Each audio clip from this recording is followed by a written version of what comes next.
लंबे इंतजार के बाद आखिरकार ग्वालपोखर ब्लॉक के झलझली से शोलपारा तक लगभग 15 किलोमीटर सड़क का निर्माण कार्य का शुभारंभ ग्वालपोखर के विधायक सह राज्य के कैबिनेट मंत्री गुलाम रब्बानी ने किए।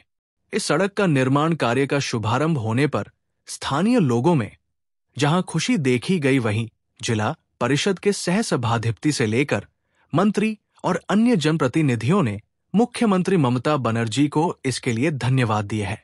मंत्री गुलाम रब्बानी ने मुख्यमंत्री ममता बनर्जी को धन्यवाद देते हुए कहते हैं कि उन्होंने मुख्यमंत्री से अनुरोध किए थे और आज से सड़क का निर्माण कार्य शुरू हो रहा है।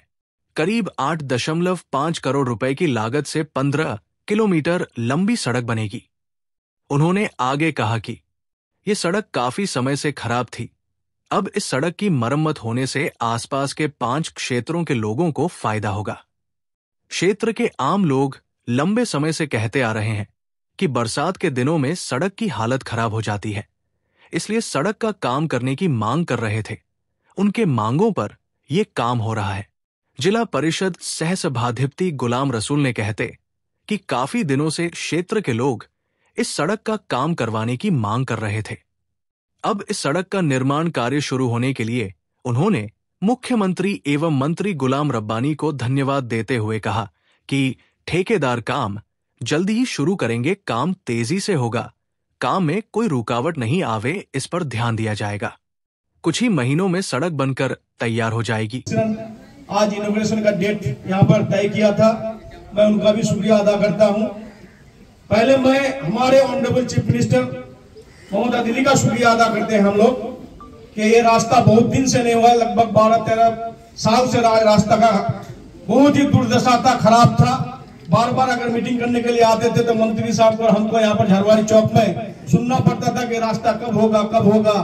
तो मंत्री साहब के उद्योग से और हमारे माननीय चीफ मिनिस्टर ममता बनर्जी के अनुप्रेरणा से हम लोगों का रास्ता आज यहाँ पर इनॉग्रेशन हो रहा है। आप लोगों के सामने में एजेंसी का जीसीबी लगा हुआ है और हमारे अहमद रजा ब्लॉक प्रेसिडेंट यहाँ पर बोले कि रास्ता 8-9 महीना के अंदर कंप्लीट होगा। हम लोग एजेंसी को बोल दिए हैं कि रास्ता का काम रुकना नहीं चाहिए।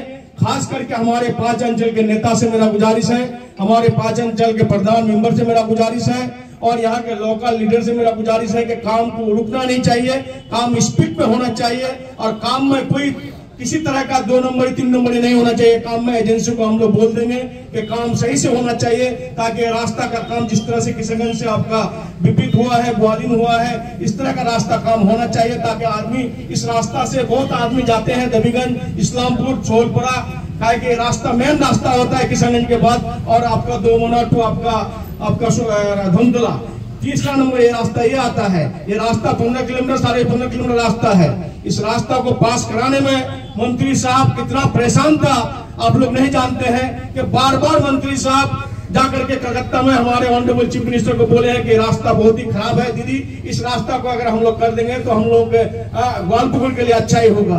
तो खास करके मैं मंत्री साहब का शुक्रिया अदा करता हूं कि इस रास्ते को 8.5 करोड़ में सैंक्शन करवाए हैं और रास्ता का काम बहुत ही अच्छा होगा। ज्यादा नहीं बोल करके क्योंकि फिर इफ्तार का टाइम है, वहां पर हम लोग का धर्मपुर अंचल में इफ्तार में भी जाना है। लेकिन मैं एक चीज बोलना चाहता हूं हमारे ग्वालपोखर के जनता से, ग्वालपोखर के अवाम से, ग्वालपोखर के लीडरान से कि देखिए भाई, एमएलए का काम, मंत्री का काम, जिला परिषद का काम, ग्राम पंचायत के काम, पंचायत समिति का काम आप लोग रिप्रेजेंटेटिव बना के भेजते हैं, काम करने के लिए भेजते हैं, लेकिन घर में सोने के लिए नहीं भेजते हैं। लेकिन जिस एमपी को आप लोग, जिस एमपी का कैंडिडेट को आप लोग वोट दिए थे, चाकलिया के प्राक्तन एमएलए को, वो खुद बोल रहे थे 2021 के इलेक्शन में कि एमएलए का काम रास्ता बनाना नहीं है, एमएलए का काम हॉस्पिटल बनाना नहीं है, एमएलए का काम कॉलेज बनाना नहीं है। तो एमएलए का काम क्या है आप लोग बताइए। पहले हम आप लोगों से गुजारिश करते हैं कि एमएलए का काम क्या है, क्या है बोलिए। एमएलए का काम क्या है आप लोग बोलिए।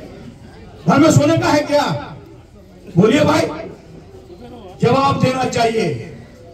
ऐसे नेता को जवाब देना चाहिए। ग्वालपोखर के अवाम को गुमराही में ले जाते हैं, ग्वालपोखर के जनता को गुमराही में ले जाते हैं ऐसे भाषणबाजी दे करके। जिस तरह से एमपी का सीट हम लोग हरा दिए, कुछ वोट हम लोग माइनस करके, भाई समझिए। अरे यहाँ का पैदाइश है, यहाँ का मंत्री, यहाँ का एमएलए ग्वालपोखर का काम करेगा, आज ग्वालपुर का काम साबित करके बता दिया। जैसे आपका किसान का रोड, ये सद्दाम भाई यहाँ पर मौजूद है। एक दिन ठीक है, मैं मंत्री साहब अभी बोल रहे थे कि एक टोटो को लगा करके बीच में लोधन चौक में धक्का मार रहा था। उस नेता से मेरा गुजारिश है कि और भी नेता यहाँ का है, बीजेपी का सांसद है, यहाँ पर कांग्रेस का भी मंत्री रह चुका है, एमएलए रह चुका है, यहाँ का वामपंथ का भी मंत्री रह चुका है। एक काम का नाम बताइए ना आप लोग, एक रास्ता का नाम बताइए, बता नहीं पाएंगे। और लेकिन पीछे शिकायत करने में आगे रहते हैं। ऐसे आदमी से आप लोग सावधान हो जाइए, क्योंकि ग्वालपुर का फ्यूचर को खराब करना चाहता है, ग्वालपुर का माहौल को खराब करना चाहता है। इसलिए आप लोगों से गुजारिश है कि जो काम करेगा उसका सराहना करना चाहिए, उसका तारीफ करना चाहिए। जो कि नहीं काम करेगा उसी के पीछे अगर भागते रहेंगे तो फिर ग्वालपुर का हालात इसी रास्ता का जैसा रहेगा। इसलिए आप लोगों से मेरा गुजारिश है कि ग्वालपुर को आगे ले जाने के लिए मंत्री साहब का हाथ को मजबूत करना पड़ेगा। हमारे चीफ मिनिस्टर ममता दीदी का 2026 में हाथ को मजबूत करना पड़ेगा। ये जो है PNRD के SRD से हो रहा है, और हम जो है हमारे ऑनरेबल चीफ मिनिस्टर ममता बंदोपाध्याय को हम धन्यवाद देते हैं, क्योंकि हमने डायरेक्टली उनको रिक्वेस्ट किया था और हमारी रिक्वेस्ट को, हमारे इलाके की रिक्वेस्ट उन्होंने सुना। आज सुन करके पंचायत मिनिस्टर हमारा खुदी मजूमदार साहब हमको बुला के बोला कि ये रास्ता जो है ऊपर से आया है, ये रास्ता CMO से आया है, ये रास्ता आपका करना ही पड़ेगा। आप शायद रिक्वेस्ट किए थे, मैंने हाथ से रिक्वेस्ट किए थे हम, अगर हो जाता है तो हमारे 5 पंचायत के लोग जो है काफ़ी खुश हैं। कितने की लागत से बनेगी? ये 8.5 करोड़ के लागत से बनेगी। कितना किलोमीटर? ये कितना किलोमीटर है? 15 किलोमीटर है। सर, और यहाँ के लोगों को क्या आप भी मैसेज दे रहे थे सर कि जो लोग गद्दार होते हैं उसको लोग याद रखते हैं, क्या मतलब है सर? अरे भाई, जो कोई भी लोग जो है पब्लिक में आपका गुमराही, पब्लिक को मिसलीड, पब्लिक को जो है अपने झूठे भाषणों से, अपने झूठी बातों से उलझाते हैं और सौदाबाजी करते रहते हैं कि हमको कैसे बेनिफिट होगा, उसको हमेशा याद रखता है आदमी। क्यों कि एक दिन आया था एक स्टेटमेंट सुमिंदु बाबू का, कुछ लोगों का नाम लिया था। उस दिन जो है सुमिंदु बाबू स्टेट प्रेसिडेंट का नाम नहीं लिया था और बाकी लोगों का नाम नहीं लिया था, वो कुछ मखसूस लोगों का नाम लिया था। इसका मतलब MP इलेक्शन के सामने जो पैसे का लेन देन का बारे में हम लोग सुनते थे, वो शायद उस दिन प्रमाण हो गया। लेन देन अगर हुआ है तो ये तो प्रमाण होगा। और आप लोग मीडिया लोग जाकर पूछिए, हम लोग को तो बार बार पूछते हैं आप लोग। सर, शुभेंदु अधिकारी ने जो कुछ दिन पहले एक बयान दिया कि तृणमूल कांग्रेस के मुस्लिम MP को बाहर निकालेंगे, आपने निंदा प्रस्ताव भी विधानसभा में पेश किया। उसके बाद आप ही के पार्टी के जो लॉ एंड ऑर्डर की जो असेंबली की कमेटी है उसमें शोकॉज कर दिया आपके एक MLA को, क्या कहेंगे सर? देखिए, सबसे बड़ी बात है, जहाँ निंदा प्रस्ताव हम लेके आए थे 12 तारीख को मेरे ख्याल से शायद, तो उस दिन हमारे मुख्यमंत्री ऑनरेबल चीफ मिनिस्टर वो भी आई। आने के बाद जो है उन्होंने अपने बातों में, अपने स्पीच में सारा चीज क्लियर कर दिया। ये हिंदुस्तान है, ये डेमोक्रेसी है, यहाँ संविधान चलता है, यहाँ कॉन्स्टिट्यूशन ऑफ इंडिया जो है, कॉन्स्टिट्यूशन जो है यहाँ माना जाता है, आइन और रूल्स ऑफ लॉ माना जाता है।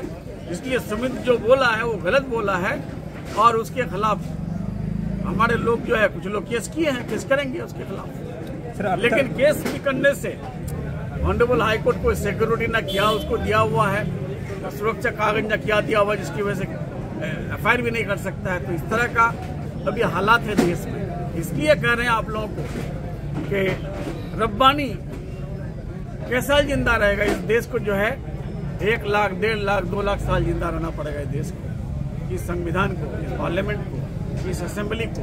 इसलिए इन्फिनिटी के तौर पर रहेगा। आदमी को सोच समझ के जो है फैसला करना चाहिए, इमोशन में, जज्बात में आके फैसला नहीं करना चाहिए। जब बोले सर हाई कोर्ट में केस FIR नहीं हो रहा है, तो क्या तृणमूल कांग्रेस या government of West Bengal Supreme Court जाएगी शुभेंदु अधिकारी के विरुद्ध? अभी तो हाई कोर्ट का मामला तो आप लोग देख ही रहे हैं। जज जो है रिजाइन करके MP का इलेक्शन फाइट करता है, जज जो है रिटायर हो जाता है, उसके बाद सुप्रीम राज्यसभा का मेंबर हो जाता है। एक जज सुप्रीम कोर्ट का चीफ जस्टिस रहने के बाद अगर वो राज्यसभा में जाए, इससे शर्मिंदगी की बात हो सकती है। उसके बाद एक जज, सिटिंग जज, वो रिजाइन करके एमपी का इलेक्शन फाइट कर रहा है। इसका मतलब जितना भी डिसीजन दिया था वो पहले ऑनरेबल हाई कोर्ट से बायस्ड डिसीजन दिए थे। इसलिए अभी इंस्टीट्यूट को, जो इंस्टीट्यूशन है उसको जो है उस पर यकीन रख करके उसको जो है वजूद बनाने की जरूरत है। कांग्रेस के नेता का कहना है सर कि ये शोकॉज नोटिस करके जितने भी मुस्लिम एमएलए हैं उनके मुंह में ताला लगा दिया गया ममता बनर्जी ने इस मामले को लेकर। उन्होंने पार्टी का डिसिप्लिन को मेंटेन किया है हमारे ऑनरेबल चीफ मिनिस्टर। और जब चीफ मिनिस्टर रब्बानी प्रस्ताव लेके आता है, निंदा प्रस्ताव, सीएम जो है 1 घंटा में सारा चीज क्लियर करती है। उसके बाद भी अगर कोई हमारा एमएलए बोले तो ये अनफॉर्चुनेट है।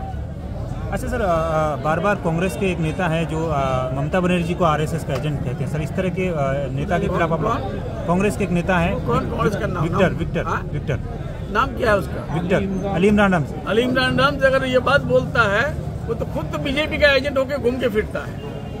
जो बीजेपी से पैसा डायरेक्टली लिया हो, सुखांत मुजुमदार से और क्या कहते हैं और शुभेंदु अधिकारी से इलेक्शन के टाइम में QR कोड ला के पैसा लिया हो, और उसके बाद जो है हमारे यंग जनरेशन को, हमारे नौजवान लोगों को जो इमोशनल होते हैं, कह दिया कि भाई 10 फ्लैक्स बना दो, अपना पिक्चर, अपना फोटो दे देना और हमारा ही फोटो देना, सपोर्ट कर जाओ। वो पैसा क्या किया? QR कोड से पैसा जो मंगाया उसका कोई हिसाब दे पाया अभी तक? उससे हिसाब लो ना तुम। আপনি বলতে যাচ্ছেন যে গত যে বিধানসভা ভোট গেল, এই লোকসভা ভোট, সেই সময় কি তাহলে এখনো সিটিং আছে? তখনও ছিল, এখনো সিটিং আছে। এখনো সিটিং না হলে 2 দিনের দ্বিতীয় বক্তব্য কি করে হতে পারে? সেই জন্য কি তৃণমূল সেখানে হেরে গেছিল? টিএমসি হারার কারণটাই হলো ভোটটা ডিভাইড হয়েছিল। এখানকার লোক বুঝতে পারেনি কি কংগ্রেস জিততে পারবে, কংগ্রেস তো হারবেই। মানে সলিম সব হেরেছে তো ভিক্টরও হারবে, তাও কিন্তু ইমোশনাল ব্ল্যাকমেলিং করে কিছু ভোট কেটে কার্তিক পাল জিতে গেল। বিজেপিকে সুবিধা করেছে। হ্যাঁ, সবসময় বিজেপি করার সুবিধা করে। তো বিজেপির এজেন্ট উনি না অন্য কেউ। এরকম আছে অনেক দিন থেকে, একটু জোরে বলে। অনেক দিন থেকে খারাপ আছে রাস্তা। তো তাও কতদিন হবে? 5 সাল হয়ে গেল। 5 সাল হয়ে গেল। আচ্ছা, তো আপনাদের এটাতে মানে সমস্যা কি হয়, অসুবিধা কি হয়? অসুবিধা যাওয়ার বহুত অসুবিধা হয়, গাড়ি ঘোড়া নিয়ে। এই রাস্তাটা দিয়ে মানে কোন দিকে যাওয়া যায়? দেবীগঞ্জ যাওয়া যায়, সোলপাড়া যাওয়া যায়, রাসাপাড়া। তো অনেক মানুষই যাতায়াত করে এই রাস্তা দিয়ে। হ্যাঁ, মোটামুটি কয়টা গ্রাম হবে? এখান থেকে রায়গঞ্জ থেকে ডাইরেক্ট ইসলামপুর যায়। রায়গঞ্জ থেকে ডাইরেক্ট ইসলামপুর? হ্যাঁ, এই রাস্তাটা ডাইরেক্ট বেরিয়েছে। তো এই রাস্তার তো অবস্থা খুবই খারাপ। খুবই খারাপ অনেক। তো এটা তো ওই আজকে তো এখানটায় এখন শুরু হচ্ছে কাজের ইসে, আজকে থেকে মানে কালকে থেকে হয়তো কাজ শুরু হয়ে যাবে। তো মন্ত্রীও আসছে এখানটায়, মানে কেমন লাগছে কি বলবেন? ভালো তো, মন্ত্রী বুলাছে লোকগুলা, তারপরে না হলো। রাস্তাটা হলে ভালো হবে কি? ভালো হবে না। হ্যাঁ, একটা ডেলিভারি পেশেন্ট থাকলে তো লেবার মুশকিল হয়ে যায়। একটা বাইপাস রাস্তা আছে, ওইটা দিয়ে নিয়ে যায়। এই রাস্তা দিয়ে যেতে যায় না, তো কবিস্তান আছে না, কবিস্তানের কাছে পেঁয়াজ বকর দিয়ে কাটে তারপরে যেতে। তো আপনার কি নাম? আপনার নাম হলো আঞ্জাদ। এই জায়গাটা কি জায়গা? ঝাড়বাড়ি। এটা তো না হলে বললাম তো, না হলে 6-7 বছর হয়ে গেছে এরকমই খারাপ। হ্যাঁ, তো এটাতে আপনাদের সমস্যা কি? আমাদের খুব সমস্যা। আমরা হাটে ঘাটে যেতে পারি না, কোথাও যেতে পারি না, অসুবিধা হয় খুব। গাড়ি ঘোড়া তো এখানে চলে না, হাটে হাটে যাওয়া আসা করতে হয় আমাদের। এই যে গরুর গাড়ি টাড়ি যাচ্ছে, এইভাবে কি রাস্তা খারাপ হয় আরো বেশি? এই যে অল্প মানে কোনো মতো একটু পাতলা করে ঢালাই দিছিল, তো কোথাও কোনো জায়গা ভাঙিয়ে দিছিল, সেই সব জায়গা ঢালাই দিছে, পুরো রাস্তাটা করেনি। তো এখন তো শুনতে পাচ্ছি যে রাস্তাটা আবার হচ্ছে নতুন করে, তো কেমন লাগছে আপনাদের?